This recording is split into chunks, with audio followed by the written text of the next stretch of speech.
پاجا صاحب chief justice کہہ رہے ہیں 3-2، باقی ججز کہہ رہے ہیں 4-3، اور آج تفصیلی فیصلہ بھی سامنے آ گیا. اب جو 3-2 کا فیصلہ ہے اس کے خلاف ہی تو خلاف ورزی پر تو تحریک انصاف نے اپیل کی ہوئی ہے. کیا درست ہے؟ کون ٹھیک کہہ رہا ہے؟ 23/2 کو 2 جج صاحبان جسٹس اطہر من اللہ صاحب اور جسٹس یحییٰ آفریدی صاحب انہوں نے کیٹیگریکلی 3 پٹیشنز اور سو موٹو ان تینوں کو ریجیکٹ کر دیا تھا، اور 3/2 کی تاریخ کو آپ اس کیس کی ہیئرنگ کی اس میں سے نہیں نکال سکتے. بعد میں یہ ہوا کہ 2 جج صاحبان نے ریکیوز کیا، اور یہ مسٹری تھی کہ یہ جو جسٹس اطہر من اللہ صاحب اور جسٹس یحییٰ آفریدی صاحب انہوں نے ریکیوز کیا یا ان کو نکالا گیا.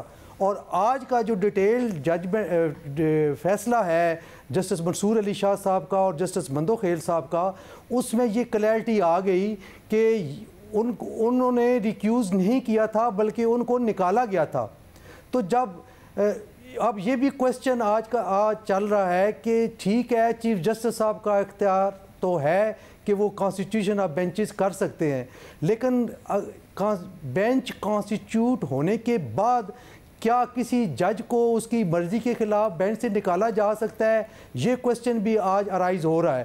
تو یہ تو کانسٹیٹیوشن آف بینچز کی حد تک تو اس پراپوزیشن میں کوئی وہ نہیں ہے دوسری رائے کہ یہ ڈومین آنریبل چیف جسٹس صاحب کی ہے، لیکن کسی جج کو ان کی مرضی کے بغیر بینچ سے نکالنا یہ مجھے نہیں نظر آ رہا کہ اس اختیار میں شامل ہے. تو جب 2 ججز صاحبان نے اپنے 23/2 کے فیصلے میں اس کو کر دیا، ڈسمس کر دیا 3 پٹیشنز کو، اور ساتھ ہی انہوں نے 184(3) کی جو ہے وہ جس میں انہوں نے سو موٹو لیا اس کو بھی انہوں نے ڈسمس کر دیا. تو پھر جو باقی 2 ججز رہ گئے تھے جسٹس منصور علی شاہ صاحب اور جسٹس مندوخیل صاحب، انہوں نے اپنے فیصلے کے فٹ نوٹ پہ یہ لکھا تھا کہ ان 2 کا فیصلہ بھی اس کے ساتھ ملایا جائے.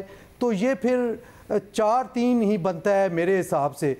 مطلب اگر 4-3 بنتا ہے تو آج جو سماعت ہو رہی ہے جس کو کل 11:30 بجے صبح تک ملتوی کیا گیا ہے وہ تو 3-2 کے فیصلے کی خلاف ورزی پر ہو رہی ہے. پھر یہ سماعت کہاں اسٹینڈ کرتی ہے اگر وہ فیصلہ ہی نہیں اسٹینڈ کرتا؟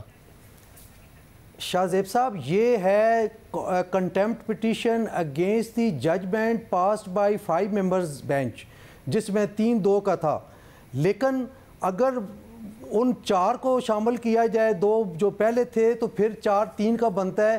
میرا خیال یہ ہے، میری ذاتی رائے یہ ہے کہ پہلے اس کویسچن کو سارٹ آؤٹ کرنا چاہیے کہ 4 ججز نے اپنا ورڈکٹ اس حوالے سے دے دیا کہ یہ پٹیشنز ڈسمسڈ ہیں، اور یہ جو اختیار استعمال کیا گیا ہے اس سے بھی انہوں نے نگیٹ کیا، تو پھر یہ کنٹیمپٹ نہیں بنتی. تو میرا یہ ذاتی خیال ہے کہ اس کو پہلے ریڈریس کرنا چاہیے. صاحب ظاہر ہے اس میں پیناما کا کیس کا بھی سہارا لیا ہے. جب جیسے منصور علی شاہ لکھتے ہیں کہ پیناما میں بھی یہی ہوا تھا کہ پہلے 3-2 کا فیصلہ آیا، پھر 3 رکنی بینچ بنا، مگر جب فائنل فیصلہ آیا تو 5 رکنی بینچ بن گیا، 5-0 سے فیصلہ آیا، ریویو بھی انہوں نے سنا. مگر اب اس کویسچن کو آپ کہہ رہے ہیں ایڈریس کرنا پڑے گا پہلے، تو ایڈریس کرنے کے لیے چیف جسٹس صاحب کی طرف دیکھتے ہیں، مگر اس فیصلے میں تو تنقید ہی چیف جسٹس صاحب پر ہے. چیف جسٹس ہی کہہ رہے ہیں 3-2 ہے، تو پھر کس کی طرف دیکھیں؟ کون ایڈریس کرے گا اس سوال کو؟ دیکھیں، ماں سوائے چیف جسٹس صاحب کے اور کسی کے پاس اس وقت اختیار نہیں ہے، اور ہم بھی بطور ادارہ یہ مطالبہ کرتے ہیں کہ سپریم کورٹ کی ساکھ کو برقرار رکھنے کے لیے اور اس کی توقیر کو سلامت رکھنے کے لیے یہ ضروری ہے کہ ابھی بھی فل بینچ کانسٹیٹیوٹ کر کے ان معاملات کو سارٹ آؤٹ کریں. اور میں ابھی بھی ایک چینل پہ یہ بات کی تھی کہ تمام جو جورسٹ ہیں، جو اچھے وکیل ہیں سپریم کورٹ کے، ان کو آن بورڈ لیں، ان کو امائکس مقرر کر کے تو فل بینچ اس کا فیصلہ کرے کہ کیا چیف جسٹس صاحب کا یہ فیصلہ کہ وہ پہلے چلے گئے تھے اور 3-2 کا ہے یا آیا 4-3 کا ہے جس طرح کہ گورنمنٹ کہہ رہی ہے.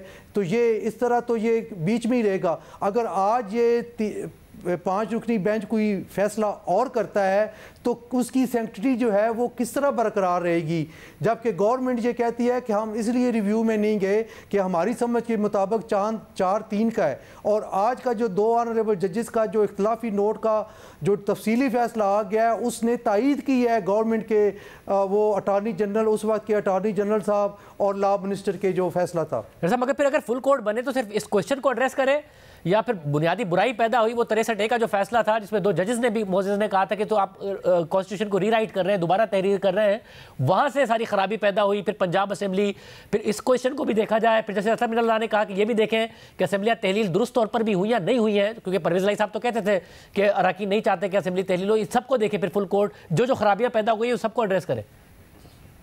شاہ زیب صاحب, ہم بطور ادارہ 63A والی جب وہ پٹیشن آنریبل سپریم کورٹ کے پاس پینڈنگ تھی, اس وقت کے جو پریزیڈنٹ سپریم کورٹ بار, 6 سابق پریزیڈنٹ سپریم کورٹ بار اور پاکستان بار کونسل کے 6 سے 7 ممبرز ہم 10 بستہ حاضر ہوئے تھے بینچ میں ڈیورنگ پروسیڈنگز, اور ہم نے یہ اس وقت بھی گزارش کی تھی کہ یہ بڑا اہم معاملہ ہے تو اس پہ فل کورٹ جو ہے وہ تشکیل دیں.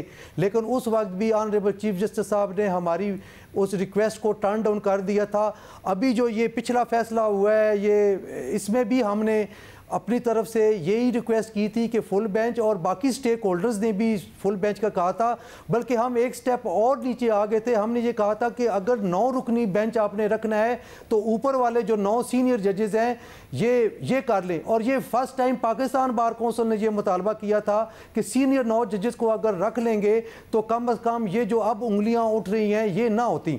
اور جو یہ جو اب فیصلے پہ اعتراضات آ رہے ہیں, کسی ایک کے حق میں ہوا ہے, کسی ایک کے خلاف ہوا ہے. ایک کہتا ہے جی 22 کروڑ عوام آپ کے پیچھے کھڑی ہے, دوسرا کہتا ہے جی کہ یہ فیصلہ جو ہے وہ ٹھیک نہیں ہوا اور اس میں پک اینڈ چوز کر کے کیا گیا ہے. تو یہ سارے مسائل کا حل اس وقت بھی ہم یہ سمجھتے ہیں کہ یہ فل کورٹ کے پاس ہی ہے. اگر فل کورٹ بن جائے تو یہ سارے مسائل حل ہو سکتے ہیں.